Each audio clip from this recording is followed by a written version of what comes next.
Grand Theft Auto San Andreas is my favorite game of all time. Not saying it's the greatest game of all time, but it's my favorite game of all time. It's a game that I came up on in my childhood. It's a game I can remember vividly from seeing it as a young kid. And when I grew up, I didn't even know how to play the game. I watched my cousin play it for the first time, but I remember all the commercials. I remember everything leading up to it, and I just couldn't wait.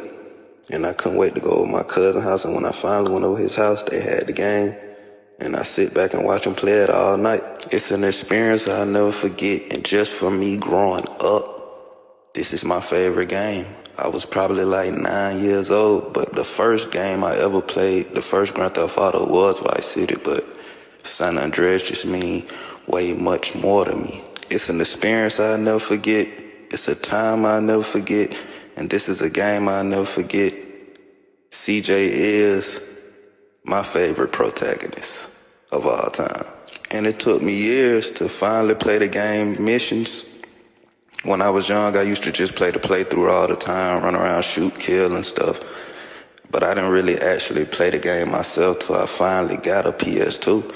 And when I finally got a PS2, I still didn't finish the game. But a couple of months back, I finished the game, and now I'm just going to tell you about it and tell you about my experiences. So let's talk about Grand Theft Auto San Andreas, in my opinion, the greatest game of all time. And this is Jamarcus Speed Games Reviews. It all started off with CJ getting a call from his brother letting him know that his mother has died, and CJ was headed back to Los Santos for 5 years for his mother's funeral. He was riding home in a cab, and Tenpenny and Officer Pulaski stopped him and on his way home. They harassed him, and they said they was going to pin an officer body on him, and then they rode him around and dropped him off in Ballas Country. From there, we made our way home, and that's when we met Big Smoke for the first time. CJ walks in his house, and everything hits him. The whole moment of just thinking about losing his mama, he thinking, having flashbacks as a kid. And then he sit down and take a look at a picture at a table, and that's when Big Smoke busts in with the bat, asking who he is, and then he realizes that it's CJ, and he welcomes him with a warm welcome. So they head out on the way to his mother's funeral, and that's where we meet Sweet, Ryder, and Kendall.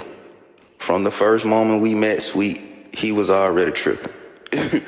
Sweet was already angry. He's always been angry at CJ for what happened to their brother. So right at the moment, he's mad. He gets into an argument with his sister Kendall about going to see Caesar. She storms off, and then he gets to explaining to CJ about everyone that they lost since he's been gone. They prepare to leave the funeral, and then some ballers ride through and shoot up Smoke's car. So we go on a bike chase, so we go on a bike run, and the ballers chase us all the way to the house. When we get to the house, we have a discussion. Smoke asks us when we're going to leave, and CJ let him know that he really thinking about consider staying. So for the beginning of the game, CJ do missions for Ryder, Smoke, and Sweet to earn his respect back for the game. And in the game, we're introduced to getting haircuts, driving, clothes, eating. We could go on missions we go through. We have drive-bys. We help Ryder out, do certain things. We help Smoke on a lot of missions, and Sweet. We tag up the turf. It's a lot of different things that we do in this half to get our respect back. And also we meet Caesar for the first time, OG Loke, and we help Smoke with Tenpenny and Crash missions. We do all this. We have a party. We help OG Loke get his rhyme book. It's a whole lot of different things that we go through. We link back up with former Grove Street families. Smoke and Ryder already was showing symptoms of that they wasn't with us. They left me and my brother at a hotel and all. We do all this till Caesar calls us to pull up on him, and he shows us that Smoke and Ryder are traitors. They was the ones who set our mother up to get shot. And we see the Green Saber for the first time, and we see them helping ballers out with Tenpenny. From that point, man, my brother get in a shootout under the highway. He gets shot and he get hurt, but they lock him up. They lock me up, but then Tenpenny and Pulaski end up keeping me, and they dump me off in a country town. In this town, it's just me, Kendall, and Caesar, and I'm helping out Tenpenny and Crash to keep their name clean. So while we in Angel Pine, we get introduced to Catalina, Caesar's cousin. We go on a couple of heists and rob banks with her. 4 banks to be exact. She becomes our girlfriend, and she is a real psycho. And after doing all the 4 banks with her, she breaks up with us. And before we leave the countryside, we do a few racing missions, I think 2 to be exact, and we meet Woozy for the first time, and we race against Catalina and her new boyfriend, Claude Speed. And during the race, we win a deed to his garage. After this, we meet up with Truth, burn down his weed farm, and now we're headed to San Fierro. When we get to San Fierro, we find out this is he gave us an old rundown garage. So now we need help to build it up, and Truth has a couple friends around town, and we find them and they help us build up the garage. After we doing this, we try to take down the syndicate. We meet Zemo, and we do missions for Woozy. And also, we still help Tenpenny out with Crash. The syndicate members are Torino, T-Bone, and Jizzy. So we help the syndicate with a few missions, and then at the end, we finally take them all out. And also find out that Torino was the one who lived. And so we help him with more missions. And then we're on our way to Los Venturas. After helping Woozy and San Fierro, he ends up getting a casino in Los Venturas. He wants us to be a partner and help him out. But other casinos around, they're ran by the mafia, and they're our biggest competition. So we all come up with a plan to stop them. And while we're in Los Venturas, I still help Torino out with a few missions against the government. Meet Saboteur for the first time, Kent Rosenberg, Macca, and Kent Powell. We help Saboteur out against the rival family, but he don't know the whole time that we actually working with him so we can play him and go against him and the other families, so our casino can be on top. Plus, we was actually pulling the heist on his casino. And we help Kent Rosenberg with a few missions. We see Mad Dog at his lowest point. We save him from jumping off a building, get him to a hospital, and we presented that we can be his manager. And he said once he get out the hospital, he'll give us a call. We help Tenpenny do a lot of things that he need.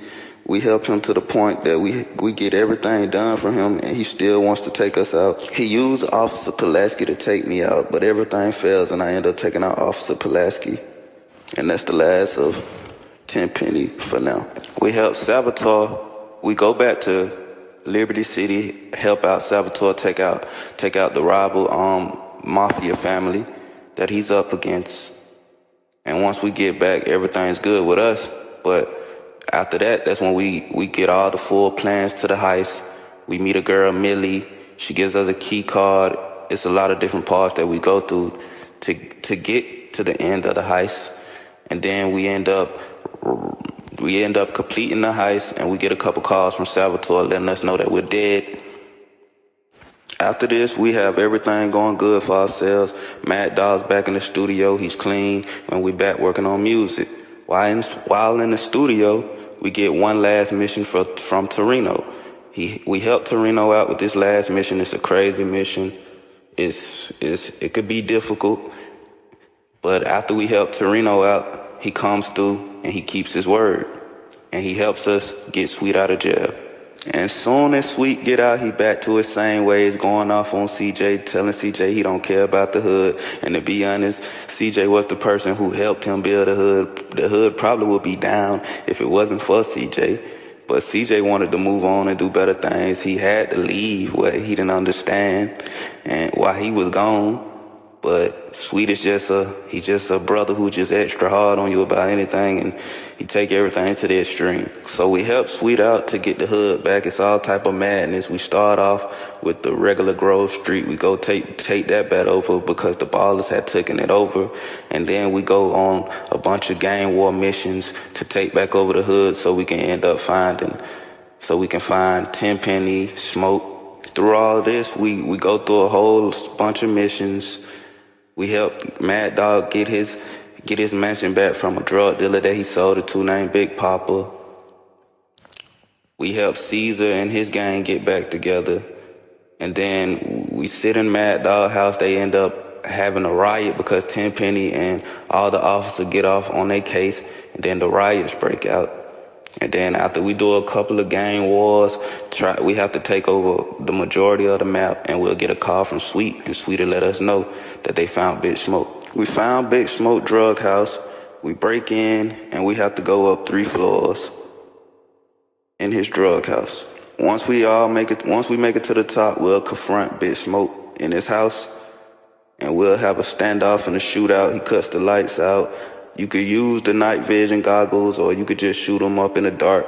I stood in one spot, and every time he came down, I shot him up, took out all the ballers, and that's when it ends to us just talking to Smoke, asking him why he ended up losing it and why he ended up going off how he did. He explains that he just wanted the power, and he didn't really care what nobody thought. He just wanted people to remember his name. Smoke dies, and then we're reunited with Officer Tenpenny. He makes us load the briefcase up full of money. He tries to kill us, but CJ tricks him like Sweet was behind him, and he end up missing the shot, and we end up getting away. But as he get away, he shoots a tank in the building, and it end up making the whole building explode and catch on fire. So we have to make it out the whole crack building from the top all the way to the bottom. We have to go through all the people, shoot them up, jump through fires, put fires out. It's a whole lot of chaos at once, but we'll finally make it to the final floor, and we'll have to run out until the building blows. As the building blows, Tenpenny escapes in a fire truck, and he rides off. But Sweet was not gonna let him get away. Sweet jumps on top of the fire truck, chasing him through the city. I have to ride through the city to try to help Smoke and get him off of the car before he get killed.